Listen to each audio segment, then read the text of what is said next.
Hello welcome and નમસ્કાર, સ્વાગત છે તમારું ફરી એકવાર.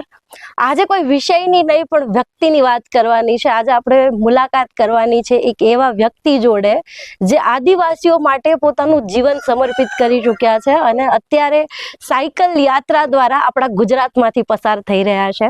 તમને નહીં ખબર હોય કારણ કે આપણી જે મીડિયા છે એટલે નોંધ લીધી નથી, પણ આપણે તો લેવી જ પડશે. તો આજે મુલાકાત કરાવું છું તમને હું હિમાંશુ કુમારજીથી, જેઓ સાયકલ यात्रा पर अपना गुजरात माथी ज निकळ्या छे. तो सर साथे हवे बात करिए.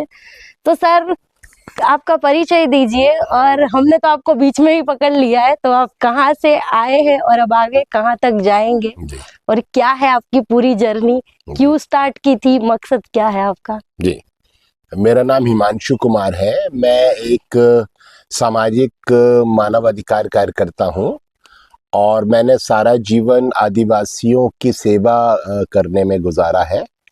इसके अलावा मैं सामाजिक न्याय के मुद्दों पर, जातिवाद के विरोध में और मानव अधिकार राजनीतिक बंदियों के मुद्दे पर काम करता हूँ, जिन्हें राजनीतिक कारणों से जेलों में डाला हुआ है।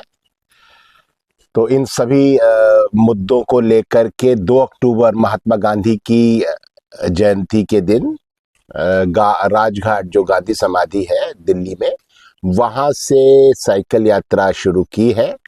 और मैं बम्बई में, नवी मुंबई में तलोजा जेल है, जहाँ बहुत सारे सामाजिक, राजनीतिक, सांस्कृतिक कार्यकर्ताओं को जेल में डाला हुआ है, फर्जी मामलों में फंसा के। भीमा कोरेगांव नाम का मामला फंसा करके उन लोगों को डाला गया है। वो उसमें दलित राइट्स एक्टिविस्ट हैं, उसमें संस्कृति कर्मी हैं, उसमें वकील हैं, मानवाधिकार वकील हैं, उसमें पत्रकार हैं, उसमें सामाजिक कार्यकर्ता, मानवाधिकार कार्यकर्ता हैं। उन सबको जेलों में डाला हुआ है। तो वहाँ तक ये यात्रा जाएगी। जी सर, बहुत बहुत शुक्रिया। और सर, सबसे पहले मैं आपसे पूछना चाहूँगी, अभी हाल ही में एक न्यूज़ आई है कि सुप्रीम कोर्ट ने फटकार लगाई है सरकार को बुलडोजर एक्शन को लेके, और हमने सुना है कि ये जो बुलडोजर एक्शन है उसका सबसे पहला प्रयोग आप ही पे हुआ था 2009 में, आपके आश्रम पे। जी। तो सर, हम जानना चाहते हैं पूरा मामला क्या था और क्यों हुआ था ये। जी, तो असल में ये भारतीय जनता पार्टी की वहाँ सरकार थी जी। और 2005 में छत्तीसगढ़ सरकार ने छत्तीसगढ़ में आदिवासियों के 650 गांवों में आग लगाई थी। 650 गांवों में। और वहाँ आदिवासियों के घरों को जलाया गया, उनकी फसलों को जलाया गया, आदिवासियों की बड़े पैमाने पर हत्या की गई, महिलाओं से बलात्कार किया गया सुरक्षा बलों द्वारा। और इस पूरे अभियान का नाम सलवा जुड़ुम था। तो हम लोगों ने उसके खिलाफ अदालतों में और मीडिया में और सभी जगह आवाज़ उठाई। हमारी साथी नंदिनी सुंदर, जो दिल्ली यूनिवर्सिटी की प्रोफेसर हैं, वो सुप्रीम कोर्ट गई और सुप्रीम कोर्ट ने पहले 2007 में इसके खिलाफ एक ऑर्डर दिया और कहा कि सभी पुलिस अधिकारियों जिन्होंने इस तरह का काम किया है उनके खिलाफ FIR करो, सभी गांवों को दोबारा बसाओ और सभी को कंपनसेशन दो। लेकिन सरकार ने नहीं माना। 2011 में सुप्रीम कोर्ट का इसमें फाइनल फैसला आया और उसने इस पूरे अभियान को गैर संवैधानिक घोषित किया। तो उसी लड़ाई में हम लोगों ने जब सरकार के इस गलत काम का विरोध किया, तो भाजपा सरकार ने 2009 में हमारे आश्रम के ऊपर बुलडोजर चला दिया था। हमारा 16 एकड़ में आश्रम था, गांधीवादी आश्रम था, जिसमें हम हमारा डिस्पेंसरी थी, लाइब्रेरी थी, ट्रेनिंग सेंटर था, डॉर्मेट्रीज और ट्रेनिंग हॉल्स और ऑफिस और रेजिडेंस, स्टाफ क्वार्टर, हमारा घर सब था। और 18 साल पुराना वो गांधीवादी आश्रम भाजपा सरकार ने बुलडोजर चला के, रीजन कुछ नहीं दिया। हाँ, बोले कि ये सरकारी जमीन है, लेकिन अभी कुछ महीने पहले तक वो जमीन सरकारी वेबसाइट में भी हमारे ही संस्था के नाम दिखाई दे रही थी। अभी 1-2 महीने पहले सरकार ने उसको कलेक्टर के नाम दिखाना शुरू कर दिया। यही बोले। और एक बहुत बड़ा नैरेटिव अभी हाल ही में चल रहा है कि हिंदू खतरे में। सो यहाँ पे कौन से हिंदू खतरे में है आपके हिसाब से? और एक प्रधानमंत्री खुद स्टेज पे चढ़ के बोलते हैं मुख्यमंत्री बोलते हैं कि बटेंगे तो कटेंगे, तो कौन बट रहा है और कौन कट रहा है यहाँ पे? एक है तो सेफ है कभी बोला जा रहा है, तो ये सब किसके लिए बोला जा रहा है? असल में भारतीय जनता पार्टी जो पूरी आरएसएस की एक तरह से बच्चा है, राजनीतिक विंग है उसका, और इसका पूरा जो मकसद है वो मकसद है कि किस तरीके से भारत में जो परंपरागत शासक वर्ग रहा है, जो सवर्ण मेहनत से दूर तबका रहा है, जिसने अपने आप को ऊंची जाति घोषित किया, जिसने जो हमेशा अमीर रहा और मेहनतकश लोगों की मेहनत के बल पर अमीर बनता रहा, और जिसके पास राजनीतिक सत्ता भी रही परंपरागत रूप से, उनका बनाया हुआ एक संगठन है जो हमेशा उस वर्चस्व को बना के रखना चाहता है। इसलिए वो ये नहीं चाहता कि आरएसएस और भाजपा कभी नहीं चाहते कि समाज में समानता आए, आर्थिक न्याय आए और सामाजिक न्याय, राजनीतिक न्याय आए। इसलिए ये हमेशा समाज को इस तरह से तोड़ते हैं ताकि समाज में लोग आपस में लड़ते रहें और कभी भी समानता, न्याय की तरफ समाज का ध्यान ना जाए। इसलिए हमेशा हिंदुओं को मुसलमानों के खिलाफ, जातियों को जातियों के खिलाफ, महिलाओं के खिलाफ पुरुषों को। आप देखिए आरएसएस के जो आईटी सेल वगैरह हैं भाजपा के, वो सुबह सुबह मैसेज भेजना शुरू करते हैं कि समानता की मांग करने वाली औरतें खराब औरतें हैं, उनको गंदी गंदी गालियां लिखते हैं, तो वो पुरुषों को स्त्रियों के खिलाफ खड़ा करते हैं। फिर वो अम्बेडकराइट्स को या सामाजिक न्याय की बात करने वालों को गंदी गंदी गालियों से नवाजते हैं, उनको गाली देते हैं कि जो जातिवाद के खिलाफ काम कर रहे हैं वो हिंदू धर्म के खिलाफ हैं, उनके ऊपर अटैक करते हैं। इसी तरीके से वो हिंदुओं को मुसलमानों के खिलाफ भड़काते हैं और झूठे झूठे नैरेटिव की मुसलमान आबादी बढ़ा रहे हैं, जबकि ये पूरा झूठा नैरेटिव है। आप अगर देखें तो मुसलमानों की जो जनसंख्या की वृद्धि की दर है वो तेजी से नीचे गिर रही है और वो लगभग हिंदुओं के बराबर आ गई है, और थोड़े दिन बाद अगर वो दर ऐसे ही गिरती रहेगी तो हिंदुओं की और मुसलमानों की वृद्धि दर समान हो जाएगी। और कोई भी ऐसा वजह नहीं है कि जिसके कारण हम आपस में बंटें, लेकिन आरएसएस और भाजपा हमेशा उसी तरह की पॉलिटिक्स करते हैं, नफरत की राजनीति। इसके अलावा वो चाहते हैं कि जो नौजवान है वो दंगाई बन जाए, नफरत में डूब जाए, ताकि वो क्रिटिकल थिंकिंग ना कर सके, सवाल सरकार से ना पूछ सके, और सरकार इसी तरीके से पूंजीवाद और सांप्रदायिक लोगों और फांसीवादियों की लिए काम करती रह सके। जी, हमने एक और भी बात सुनी थी आप ही के जरिए कि लखनऊ यूनिवर्सिटी में बाबा साहब आम्बेडकर की जन्म जयंती मनाने नहीं दी गई, बट रामनवमी मनाने दी गई, और इसका जिन विद्यार्थियों ने विरोध किया था उनको जेल में डाल दिया गया तरह तरह की धाराएं लगा के।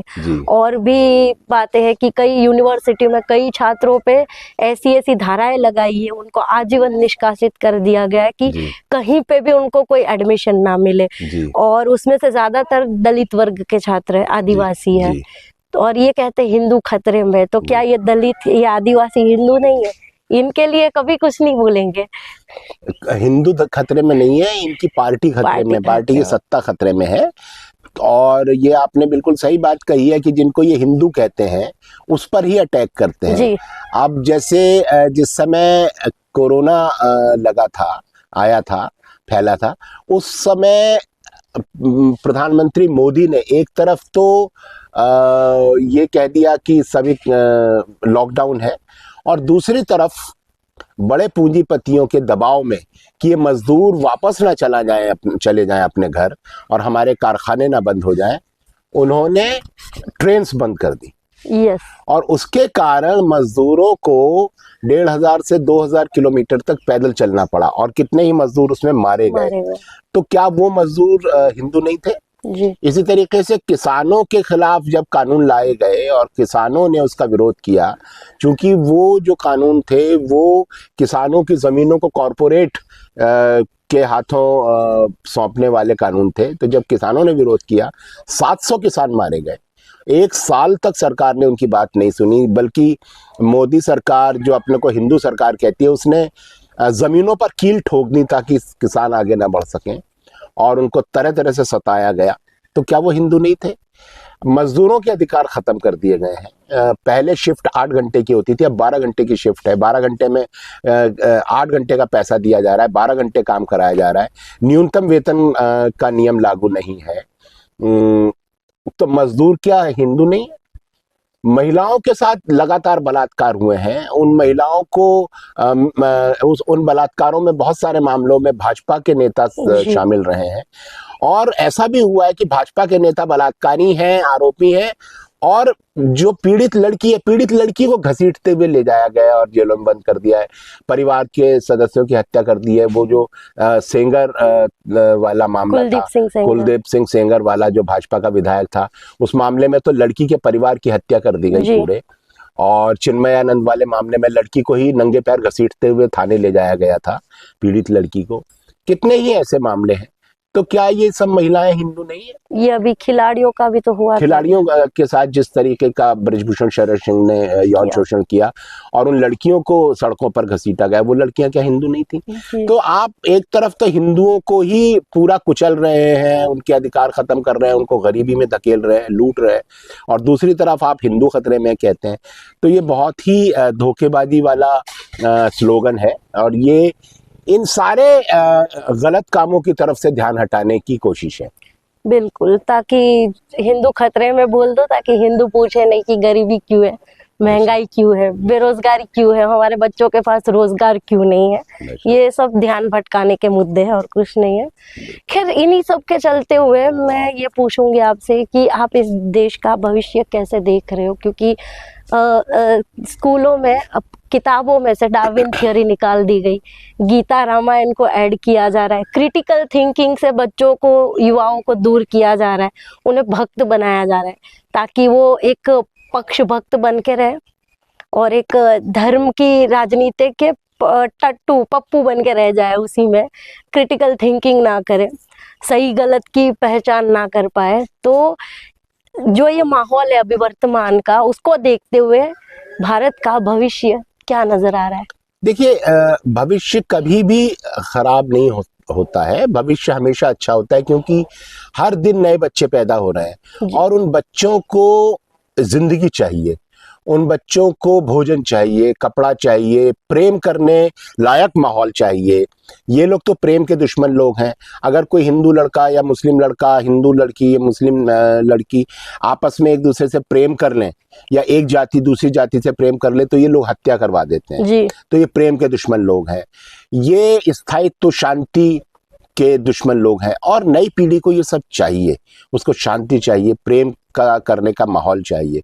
तो वो हमेशा ऐसा दुनिया बनाने के लिए कोशिश करेगा। और ये जो लोग हैं आरएसएस और भाजपा वाले, ये उसको उन्हें वो पसंद नहीं करेगा। तो थोड़े दिन का ही इनका खेल है, नफरत ज्यादा दिन चलती नहीं है। अभी आप देख रही हैं कि इलाहाबाद में किस तरीके से जो नौजवान है, जिसको नौकरी चाहिए, वो भाजपा सरकार की लाठियां खा रहा है, लेकिन डर नहीं रहा है। जी। और यूपी की सरकार परेशान है, क्योंकि चुनाव है और इधर ये सारा कुछ हो रहा है। तो नौजवान जो है और नए पीढ़ी जो है, वो तो इस नफरत को रिजेक्ट करेगी। इसलिए भविष्य तो हमारा ठीक है, और मुझे लगता है कि हम सबको, नौजवानों को सही बात बताते रहना चाहिए, क्रिटिकल थिंकिंग करने के लिए प्रेरित करते रहना चाहिए, उनसे लगातार डायलॉग करना चाहिए, स्कूल कॉलेजेस में जा करके उनसे बात करनी चाहिए। सांप्रदायिकता का जो जहर लगातार व्हाट्सएप के द्वारा, आईटी सेल के द्वारा भाजपा फैलाया जा रहा है, उसके बरक्स हमें सही बात नौजवानों को बताते रहना चाहिए, ताकि जो सही बात का विचार है, सही विचार है, वो नौजवानों तक पहुंचता रहे, और जल्दी ही ये सांप्रदायिकता और ये जो आर्थिक लूट का इनका पूरा काम है, षड्यंत्र है, उसको हम जल्दी से जल्दी इस देश से खत्म कर सकें। जी सर, उम्मीद तो यही है कि ऐसा ही हो, लेकिन जिस तरह का माहौल दिख रहा है, मतलब हर तरफ बाबा बढ़ चुके इतने सारे। अब तो छोटे छोटे बाबाज आ गए मार्केट में, बच्चे लोग कथाएं सुना रहे हैं। और व्हाट्सएप और आईटी सेल का तो आपको पता ही, आपको खुद को भी काफी क्रिटिसाइज किया जा रहा है। हम देखते हैं आपकी प्रोफाइल तो लोग आते हैं, कुछ भी बोल के चले जाते हैं, और कुछ तो ऐसे होते हैं जो मतलब देख के लगता है कि नहीं जेन्युइन पर्सन, ऐसा भी नहीं लगता कि आईटी सेल का होगा, स्टिल वो हेट दिखा रहा है। तो ये जो नफरत है ये जड़ों तक पहुंच चुकी है। और अभी जो बच्चे आ रहे हैं ना, उसमें भी ये नशे के इंजेक्शन डाले जा रहे हैं, धर्म का नशा, जाति का नशा, हिंदुत्व का नशा। तो थोड़ा हाँ मुश्किल है। बिल्कुल, हमारे परिवारों के ही बहुत सारे लोग हैं जी जो हमारे कजिन्स हैं, बहनें हैं, कजिन बहनें हैं, वो लोग भी पूरी तरह से अब जातिवादी और सांप्रदायिक नफरत वाली बातें करती हैं, उस तरह के मैसेज फॉरवर्ड करते हैं। और हम लोग जब उनसे समानता की और नैतिकता की बात करते हैं कि ये आप किस तरह की बातें कर रहे हैं, तो फिर हमें उन व्हाट्सएप ग्रुप से निकाल दिया जाता है जी, और हमें कहा जाता है कि हम लोग अर्बन नक्सल हैं और देश विरोधी देश है, विरोधी हैं धर्म और हिंदू विरोधी धर्म के विरोधी हैं। हाँ, तो इस तरह का एक थोड़ा सा दौर तो है, है। जी लेकिन हमें इसका सामना करना पड़ेगा और इससे लड़ना पड़ेगा और इसको सुधारना भी पड़ेगा। जी। और ये जो लाना चाहते हैं, हिंदू राष्ट्र बनाना चाहते हैं, आरएसएस का तो मोटिव ही यही है, और बीजेपी पूरी उसके लिए मतलब कटिबद्ध है कि नहीं लाना ही है।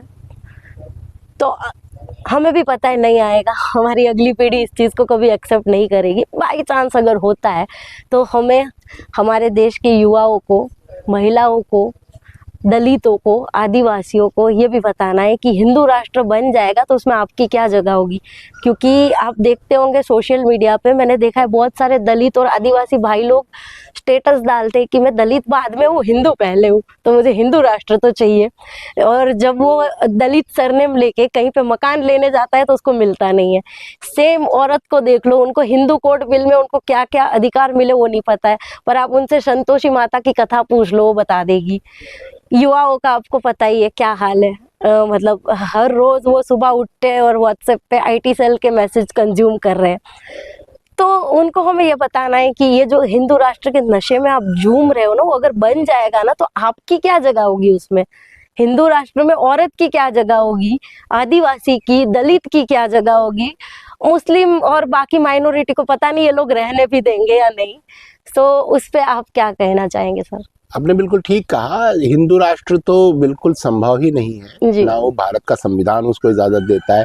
जहाँ एक तरफ अगर आप कोई खालिस्तान की बात करता है उसको जेल में डाल देते हैं, जी कोई अगर दूसरे किसी देश की बात करता है भारत में तो आप उसको जेल में डाल देते हैं, लेकिन आप हिंदू राष्ट्र जैसी बात को स्वीकार कैसे कर लेते हैं? वो भी तो उतना ही बड़ा गैर कानूनी बात है। जी क्योंकि जब भारत के संविधान में भारत को धर्मनिरपेक्ष राष्ट्र घोषित किया गया है तो हिंदू राष्ट्र की बात करने वाला भी इक्वली अपराध है। लेकिन हम देखते हैं कि बड़े बड़े भाजपा के नेता मंच से वो घोषणा करते हैं और उन पर कोई कार्रवाई नहीं होती है। तो ये भी एक चिंताजनक बात है और आपत्तिजनक बात है। दूसरा ये कि जिसे शब्द हिंदू कहा जाता है, और आपने कहा कि जो हमारे बहुत सारे दलित भाई लोग हैं, भाई बहन हैं, वो भी हिंदू राष्ट्र की बात करने लगते हैं। तो देखिए, हिंदू धर्म की पहली पहचान है कि हिंदू धर्म में जाति है। जी कोई हिंदू ऐसा नहीं है जिसकी कोई जाति नहीं है, और जाति या तो किसी से नीची होगी या किसी से ऊंची ऊपर होगी, कोई दो जातियां बराबर नहीं है। नहीं है। तो हिंदू धर्म का अर्थ ही हुआ कि ये इसमें ऊंच नीच है, और ऊंच नीच है तो उस ऊंच नीच के साथ फिर भेदभाव भी है, नफरत भी है।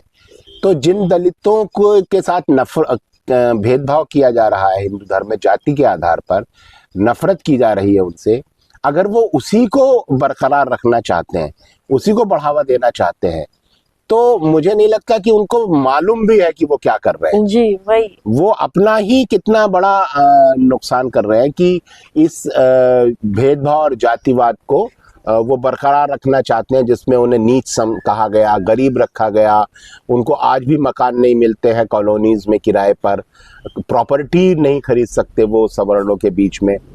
तो वो कैसे कर सकते हैं। आदिवासियों की भी हालत यही है कि आप देखिए कि यहाँ जो सरदार पटेल के स्टैचू के लिए जमीन ली गई, तो वो तड़वी आदिवासी हैं और जी। उनको पहले तो उनके बीच में धर्म घुसाया गया जी। और धर्म घुसा करके फिर कहा गया कि तुम आदिवासी नहीं हो, तुम हिंदू हो। और फिर कहा गया हिंदू धर्म खतरे में है और तुम्हारे धर्म की रक्षा सिर्फ भाजपा कर सकती है। तो जब भाजपा ने जमीनें ली उनकी, तो वो आदिवासी विरोध नहीं कर पाए कि ये तो हमारे धर्म की रक्षा करने वाली पार्टी है, जी। और जमीन चली गई। तो धर्म का इस्तेमाल आदिवासियों के खिलाफ की हुआ। और आदिवासियों का धर्म जो है वो तो बहुत अच्छा है, वो समानता पर आधारित है, वो प्रकृति को इज्जत देता है, जबकि जिसको हिंदू धर्म कहा जा रहा है वो असल में ब्राह्मणी धर्म है और जिसमें जातिवाद है, ऊंच नीच है, भेदभाव है। तो आप समानता का धर्म छोड़ करके ऊंच नीच वाले धर्म में क्यों जा रहे हैं? ऐसे धर्म में क्यों जा रहे हैं जिसमें आपको नीच समझा जा रहा है, छोटा समझा जा रहा है? बिल्कुल सही सर। और सेम औरतों का भी है, जी अपने हक के बारे में पता नहीं। आप उनसे संविधान के बारे में पूछो, हिंदू कोड बिल के बारे में पूछो, जी। बाबा साहब आम्बेडकर के बारे में पूछो, कुछ नहीं बता पाएंगे। आप किसी व्रत कथा के बारे में पूछ लो, बता देंगी। जी और अभी आप देख लो बाबाओं के पंडाल में भी आपको औरतें ही ज्यादा मिलेगी। जी ऐसे में और औरतें मतलब समझ लो देश की आधी आबादी, अगर वही नहीं अपने हक समझ पा रही है, उसका भविष्य किसमें सही है किसमें नहीं, वही नहीं समझ पा रही है, तो फिर ये मिशन आगे बढ़ाना कितना मुश्किल हो जाएगा। असल में हम औरतों को दोष नहीं दे सकते। एक तो उनको सदियों तक शिक्षा से वंचित रखा गया है, दूसरा वो पितृसत्ता के शिकंजे में है और पितृसत्ता के शिकंजे में उनको जो पितृसत्ता है उसके साथ निगोशिएट करके, उसके साथ एडजस्ट करके ही अपने अस्तित्व को वो बचा सकती हैं, अपने लिए उसमें जगह बना सकती हैं। ऐसा उन्हें लगता है।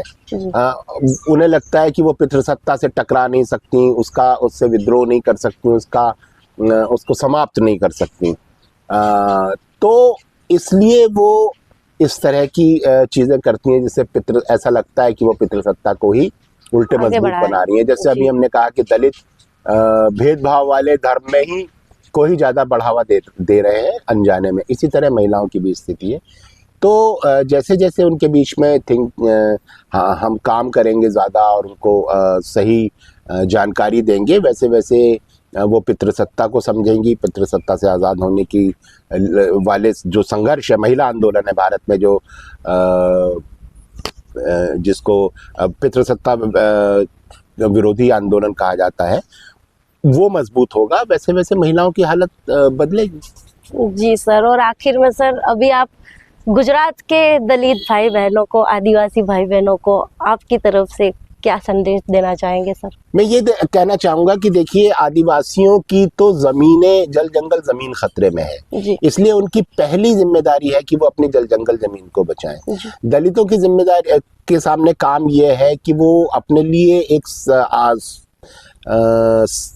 इज्जत देने लायक, समता मूलक एक समाज बनाने के लिए काम करें।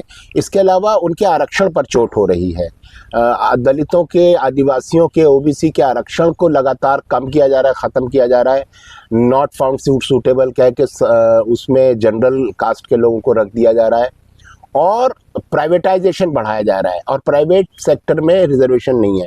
तो धीरे धीरे दलित और आदिवासी, ओबीसी में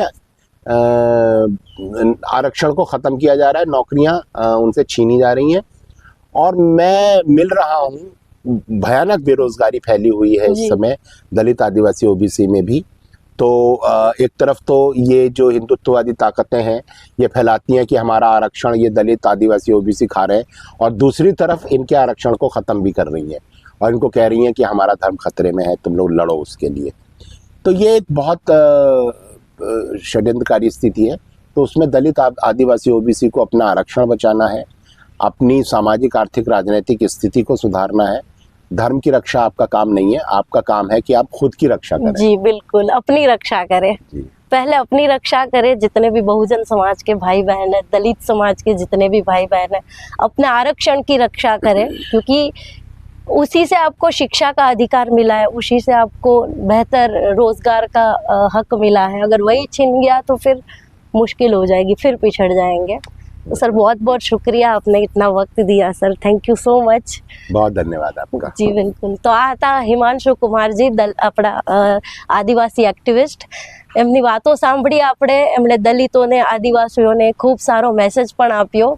તમે પણ અત્યાર સુધી અમારી સાથે જોડાયેલા રહ્યા એની માટે આભાર। મળીએ આપણે નવા વિડીયોમાં નવા વિષય સાથે, ત્યાં સુધી આવજો।